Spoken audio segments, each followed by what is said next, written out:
Welcome to Network Marketing Pro. My name is Eric Worre, and I am here with Brandon and Lynette Cunningham. You guys are from where? Florida. Florida. Whereabouts in Florida? Go ahead. Bradenton, Sarasota area. Bradenton, Sarasota. Beautiful area. Love it. We were talking before we turned the cameras on. I rented a little house on an island down there for a month a couple years back. Had a great time. What a beautiful part of the world. Yeah. Lucky you. Gorgeous. We know that island well. Yes, yes, yes. Well, you guys are people also on the verge of $1 million a year in network marketing. And how long have you been involved in the profession? 6 years. 6 years. Mm-hmm. And tell me, do you guys work the business together? We do. Okay. We do. Prior to network marketing, tell me your adventure prior. Whoever wants to start, what were you doing prior to getting involved in this profession of network marketing? Yes, sir. We got married young, really young. She was 18. 18. I was barely 21. So right away, I worked for her dad for a little bit when I first moved in from New Orleans to Florida. And we bought a business, and that business was in metal refinishing. A lot of people. You bought a business at 21? We did. How did you do that? The guy that had the business really didn't want it anymore. So it was an easy, he was kind of like, just take this thing. And so we gave him a little bit of money and we took it. Okay. And we made a success out of it. And from there it went to... What kind of a business was it? Metal refinishing. We spent a lot of time, Eric, in elevators. Polishing brass.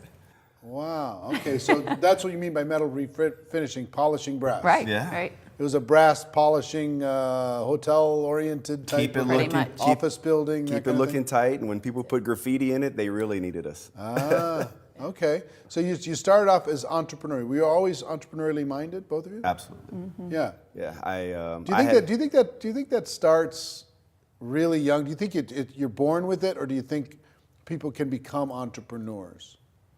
I What's your opinion? I wouldn't say you're born with it. It has a lot with your upbringing. I spent a lot of summers, our family had real estate, rental properties. I spent a lot of summers cleaning gutters and sweeping out rental properties. And so I thought it was so cool that we would show up and they would just get cash. That's all I knew. They were paying their rent, and I was like, wow, that's a lot of money. That's what I want to do. I want to collect cash. And so I knew I wanted to be my own boss. How about you? My dad was a general contractor. My mom was a stay-at-home mom. And I don't know, I think watching my mom always ready to help my dad with whatever it is he needed, if it was a construction project or whatever, always hands-on. Mm-hmm. When I married Brandon, I kind of had that mindset that I don't mind getting dirty. I just, whatever has to get done, will get done. Mm-hmm. And so we bought that company, and I started working with them. Eventually we got employees, but when the employees didn't show up, I was on the job, polishing brass. Doing the work. Yeah. Yeah, it's funny. I think some people believe you're absolutely born an entrepreneur or not. I don't tend to believe that because, or even the upbringing types of things. I think people can learn entrepreneurship, but it is a different kind of mindset versus an employee mindset, right? Right. Because you see somebody who grows up in a blue-collar family, not an entrepreneurial family at all, but they say, you know what, I don't want to be like this. I want to be an entrepreneur. And then you see somebody who grows up in an entrepreneurial family say, you know what, I don't want to do this. I just want to be an employee. So people go in different directions, but I believe that if people are willing to open their minds and look at something different and maybe experience a different kind of pain. Yep. There's the pain of being employed, and then there's the pain of being self-employed. Mm-hmm. Both are painful. It's just which pain do you prefer, right? Choose your hard. Yeah, they're both hard. Which one would you rather have? So in your 20s, what you go through this? Is that the only business that you had? Or did that grow from there? No, I love real estate. Mm-hmm. I still have an affection for it, even though it scarred me in 2009, scarred both of us in 2009, which it plays a large role in our network marketing story.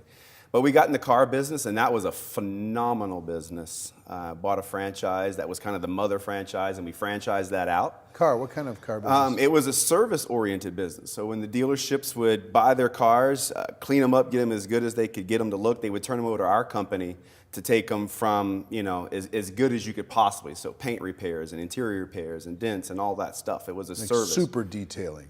Yeah, it was, it was to make a used car look new. And then they could make more money. So they, invest a few $100 with us per car, and that would be a several $1,000 return for the dealership. And we franchised that out. We had 17 really quick all over the country. Wow. And this is all happening in your 20s? No, that was later. That was in our 30s. Okay. Maybe 30. Yeah. Okay. Yeah. So you're kind of being wheeler dealer, big shot entrepreneurs. People in town know who you are.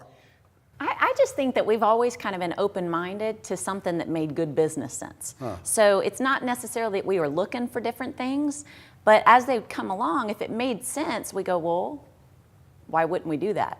Right.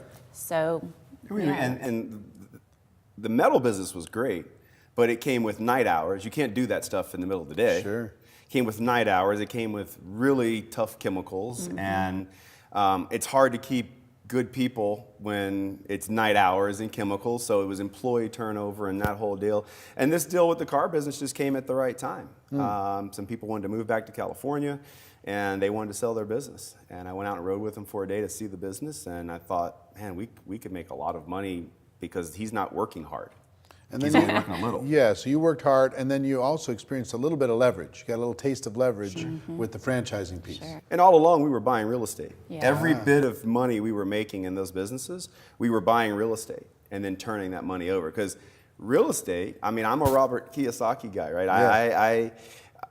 I Rich Dad, Poor Dad changed me. Yeah. And so real estate was it for us. That was going to be our residual. When did you really start with real estate investment? 97. 97. 97. So from 97 to 2008, you guys built up a big portfolio. I have a lot of friends who did the same. Yeah. I mean, on a big level. Yeah. What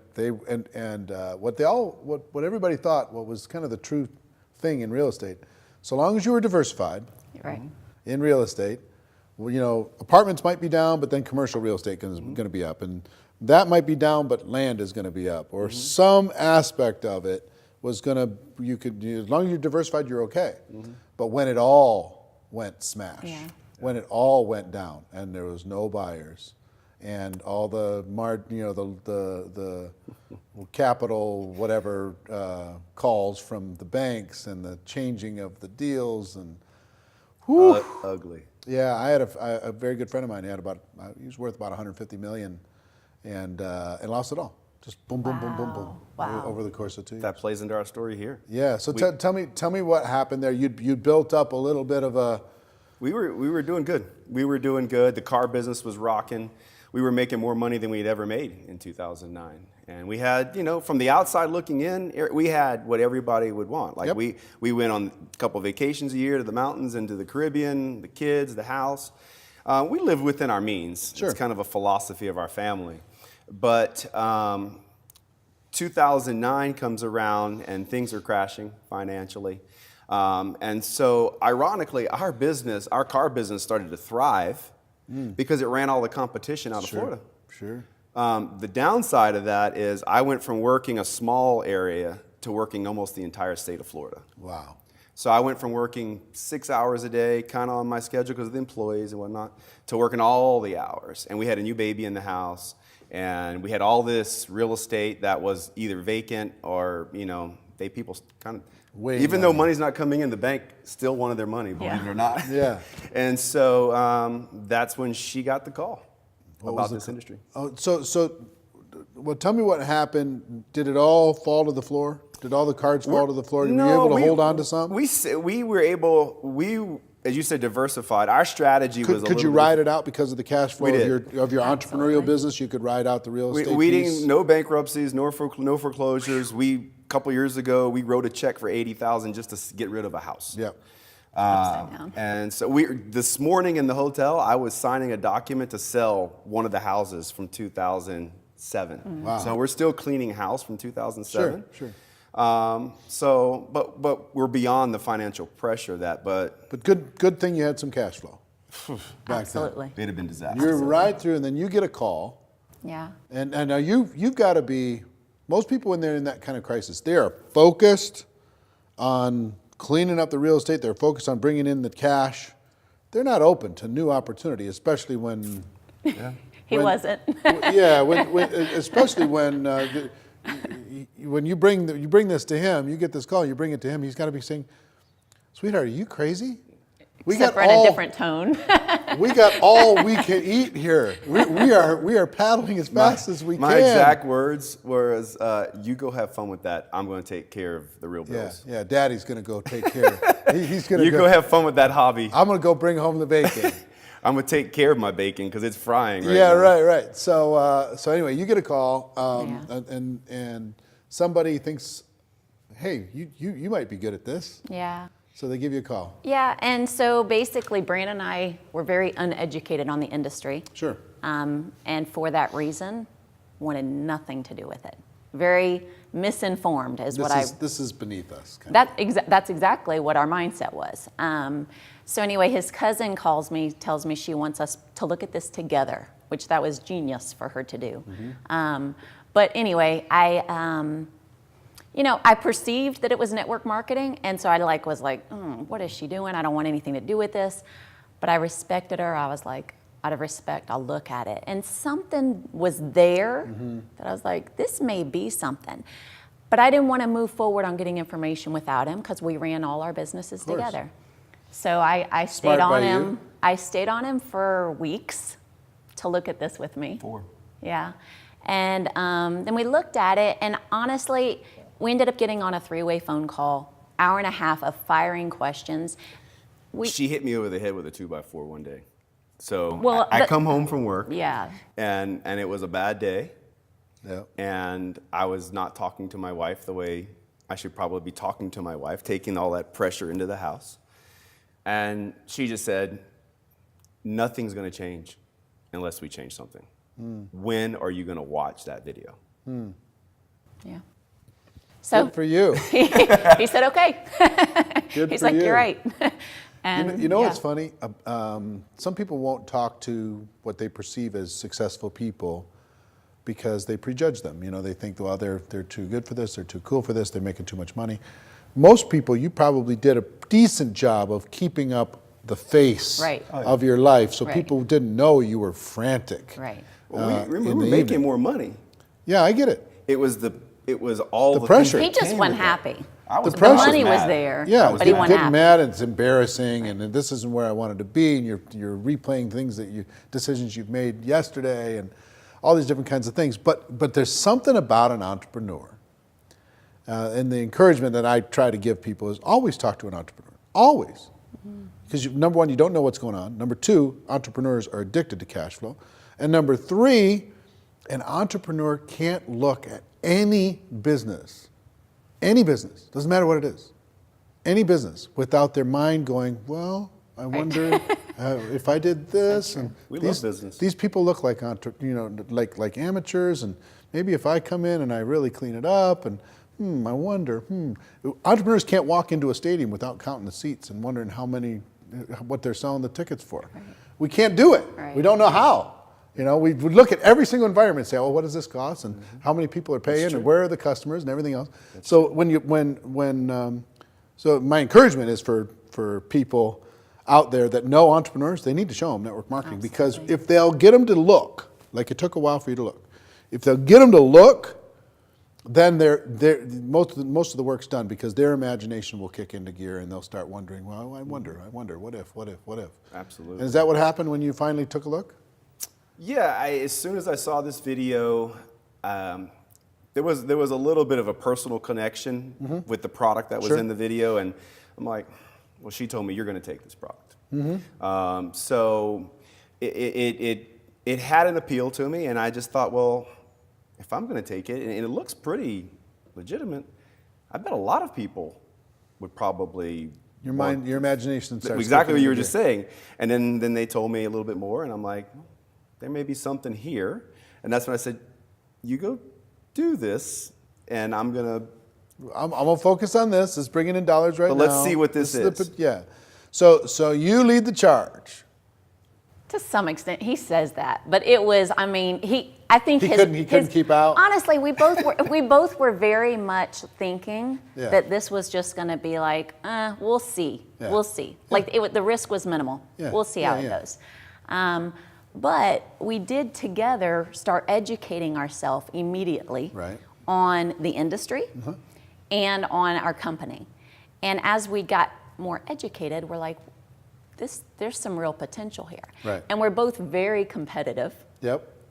So we kind of They start showing you this rank system, and you go, I'm gonna kill this rank system. Ooh, It's like your kids leveling up in Minecraft or whatever it happens to be. It's like, wait, there's a level up program? Wait, there's a trip? Well, the cool thing is that we made like this little competitive thing, like we were going to make a certain amount of exposures a day each, and then we would compete, like I did mine, did you do Yep. yours? Not even knowing, hey, we were accountability partners. That was awesome. But it really, because of our nature, Right.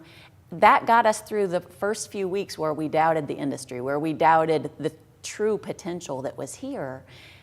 And because we were able to get through that, we eventually understood this is a big deal Yeah. that we've got our hands on, and we need to focus our efforts here. So at the beginning, activity helped you build some belief. Exactly. Yeah, there was 2 events. We drove 4 hours one way for our first meeting. There were no meetings where we Yep. were, and I love that fact because if you're gonna survive, you got to make it happen. And so we drove 4 hours to this meeting, and there was about 100 people in the room, and I'm like, oh, this is for real. And then I had fear of loss. I'm like, these people know about it also, And they're a little bit ahead of me. and they're ahead of us. And then a few weeks later, we flew out to our very first corporate event, and that's where we saw it on a bigger scale. Yep. And we realized that this industry's not is what we thought it was. And What were your biggest misconceptions? You had to sell things to your friends and family. Yep. That was my misconception. Like that was it. That was your basis. It was That's the only sales thing that- and selling things to your friends and family, and I wanted nothing to do with that. And what did you find what was the reality that you found after you got involved? Well, for me, I know within a couple months' time, I believed enough in our products that I felt a moral obligation to share it with people. Then as we started having success in the business, I felt a moral obligation to share the business with people. Right. So they were like, it was building But it wasn't blocks. hardcore sales, and it wasn't Not at all. It was a abusing matter really of relationships. helping people. Yeah. You know what I mean? Like if it can do this for me, what can it do for you? And not just the product, but the business. Right. Like it's twofold. Right. We can make big changes here if you want change. And so you make these steps and you start realizing you can really make a difference in other people's lives, and that's addictive. Yeah. It's addictive. What was a misconception for you? well, similar to what she was, it was you hear the whole scheme thing, like it's all like illegal, right? But I Right. knew there were companies that had been around for a long time. I didn't know anybody personally. I knew a lot of talented people that tried to get me in their company. And 6 months later, a year later, I would check in with them, and they were no longer doing that. Right. And I Right. just thought, waste of time. Yeah. And 2009, Eric, we didn't have time to waste. Right. There was No, zero no, no. You time gotta to run. waste. Time was so valuable in Yeah. 2009, and so I didn't want to risk losing that time to fix the things that were going on, and I had no idea the money that was being made in the industry. And so those were some of the misconceptions. A but- lot of people think this is like kind of the last chance saloon, you know? Right. The bar Right. at the end of the street. And we went through that. This is where you go and you have nothing else to Right. do, you know? Right. I know some unemployed people. Maybe they'd be interested in network I marketing. thought network marketing was for people who couldn't get a job, couldn't create money, Right. and had spare time. And so, the misconception thing for me is one of my favorite topics because Yeah. of us being so kind of new to the industry. Because I see people going through this personal battle themselves. And at the beginning, when they don't believe in themselves and they don't believe in the industry, all they do is sell product. Because that's the easy way out. It's the path of least resistance. But once people have belief in the industry, and slowly that builds in themselves, but mainly the industry, And I was telling you earlier, that's what I'm so incredibly appreciative for what you're doing, is building belief in the industry. That's when it changed for us. Because at the beginning, I was hiding behind the product. The last thing I wanted my friends to know, because remember, on the outside, things were good. The last thing I wanted my friends to know is I was selling these products, right? And I didn't know how to introduce it to them so that they wouldn't feel that way. Right. So I forced myself to learn the industry. I would spend hours researching the industry. And weekly, daily, I was having these moments where, whoa, I didn't know this, I didn't know that. And so then slowly, that became my conversation. Not necessarily the product, but the industry. And it still is today. When I talk to people today, I'll answer any questions they have about our opportunity. But I love talking about where they're at in life and matching that with our industry. You know what I'd like to talk about too, in addition to that? It's kind of interesting. If you talk to people about entrepreneurship, the value of being an entrepreneur, and then what are their options? And encouraging people to be an entrepreneur, either here or someplace else. And if you want to do this, or this is an option that maybe you should explore if you're thinking about becoming an entrepreneur. It gets people to kind of look in a different way. It's like, oh, maybe I should be. Because that's really the question you're asking, is do you want to be in business for yourself, or do you want to be employed and pretend that you have security? I mean, that's really the question. So there are a lot of people, you started 6 years ago, approximately, yeah? And 6 years later, you're on the verge of $1 million a year in income. Now, it's different. The $1 million a year that you're earning here is a little different than you're earning in another business, because Drastically. there's almost no expense No employees attached to it. No employees, no overhead. You can do it out of your house, whatever. What made you different than other people that started at the same time you did and aren't making what you're earning right now? It wasn't luck. Go for it. I'll follow. Well, I don't know. We have a very strong work ethic. So you work hard. Our goal was never driven. The paycheck was not our driving force. The winner's circle was our driving force. So the top rank in our company was our driving force because of our nature. That's just who we are. When we do something, we want to do it. You want to compete. You want to get out there. You want to win. That's it. And the good thing about winning in this profession is you can't win by hurting other people. You can only win by helping other people. That's exactly right. Yeah, it's a good way to keep score. So you're competitive. So you worked hard. Right. And you're competitive. Right. Yeah? And outside of that, we were very consistent in what we did. One thing that we've always told our team and implemented is we've never asked them to do what we weren't willing to do. So we felt very strongly that we had to lead with example every step of the way. So that meant we had to be the ones out front running and working and at the meetings and at the trainings and doing the trainings, and always, I've always told our team, or we've always told our team, you're the pace car. So we set a fast pace and never asked them to do something we wouldn't do. And that was kind of a mindset and philosophy during the course of building our business. So let me see if I can summarize what you talked about as far as attributes. One is hard work, right? You're not afraid of hard work. You weren't prior. That's kind of part of your DNA. You're willing to work hard and you enjoy it. You enjoy the process. Number two is competition. Wanting to get that rank, getting that inner circle, competing with each other, competing with yourselves, competing with others. The byproduct of that is your paycheck is a reflection of how many people you're helping. So it's a competition of who can help the most, not who can hurt the most. Right. Three is consistency. You're just consistent on a regular basis. You didn't deviate off of that consistent effort. Right. Four, constant learning. Every day. Being addicted to learning on a regular basis. And five, what was five? Not asking your team Yes. to do what you're not. Yes, not asking you, leading by example. Those are the five. How about you? Do you have any other things that you think separate what you guys have done versus what you've seen other people do? Well, for us, I know one of the things that I've observed is far too many people are too concerned with what other people think. And that was one thing from the very beginning that we realized we just have to block that out.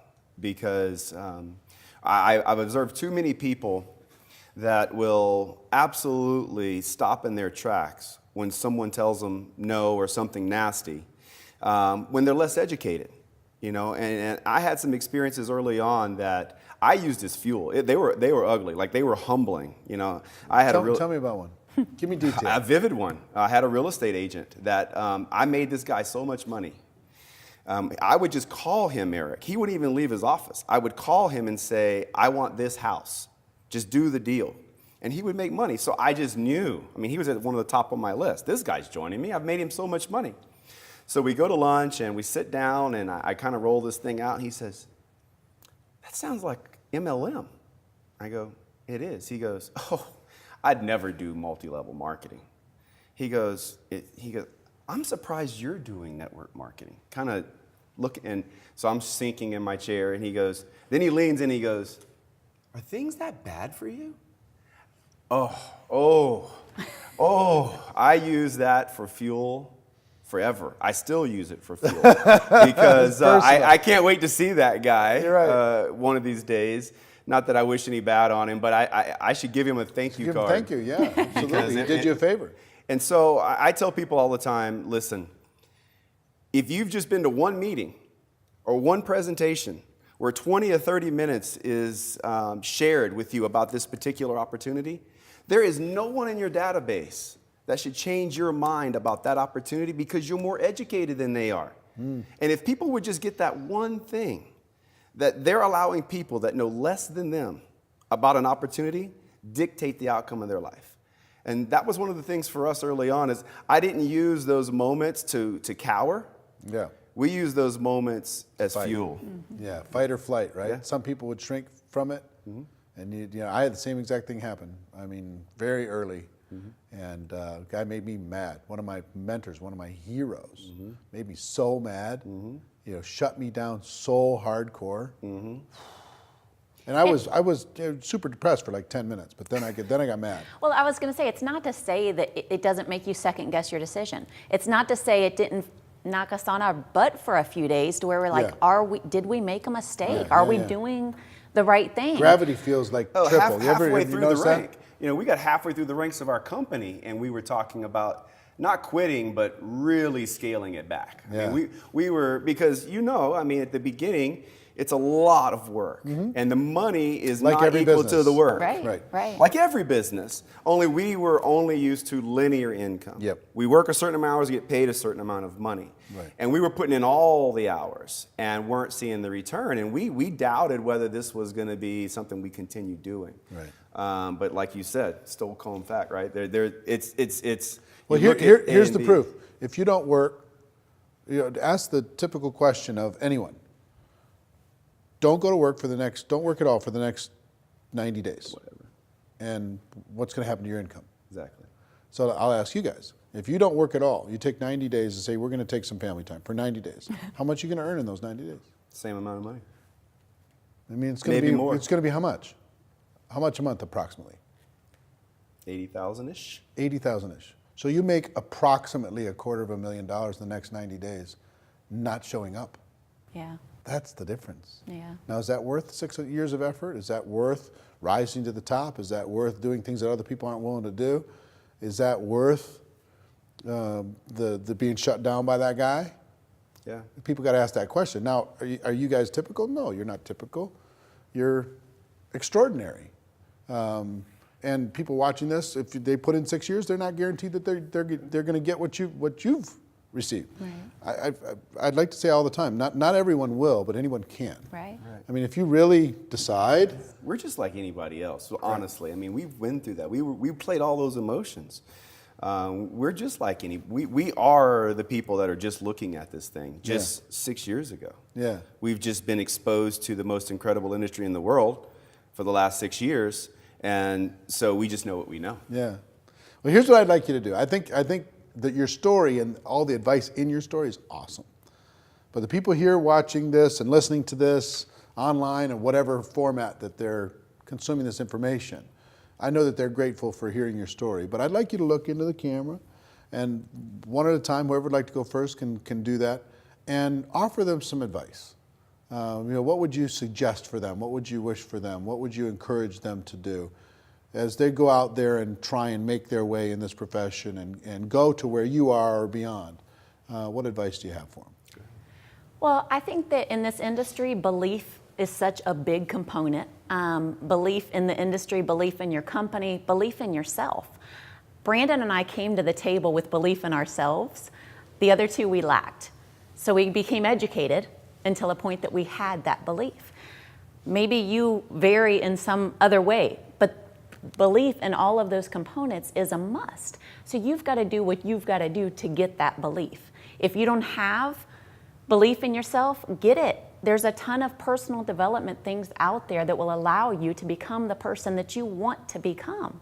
But it starts with you and a decision that you make, and it has to be a decision. And once that decision's made, nothing can stop you from getting what you want to get. So know that that is in your hands.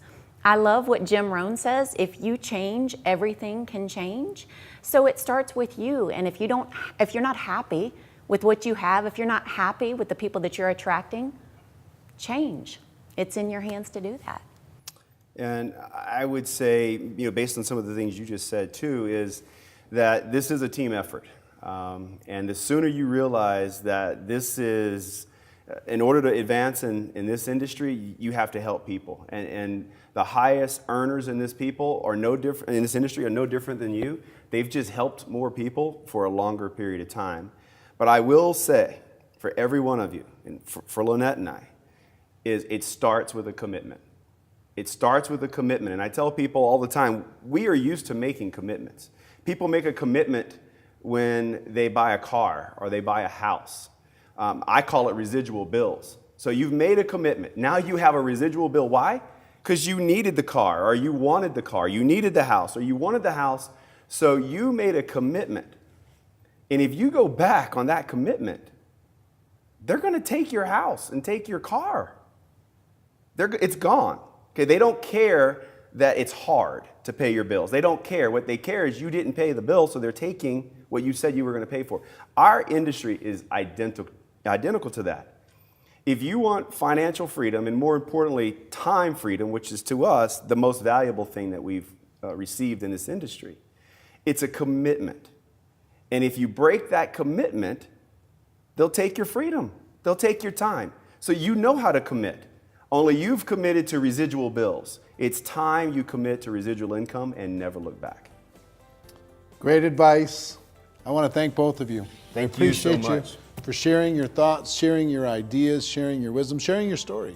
I have to say we are greatly appreciative of what you and your wife are doing. It is huge for us in this industry. I mean, it's a passion of mine to now teach people about this industry, but you're doing on a level that I look forward to doing maybe someday. But thank you, keep doing it. It's valuable to us. Together we're doing some important work. I appreciate you both. Ladies and gentlemen, that's our show. I hope you got value for it. And if you did get value from this, make sure you share it with a friend, share it with somebody who will get some value from it. Like, comment, and move it around, okay? Ladies and gentlemen, our wish for all of you is that you decide to become a network marketing professional, that you decide to go pro, because it is a stone cold fact that we do have a better way. Now let's go tell the world. Everybody have a great day, and we'll see you next time. Take care. Bye-bye.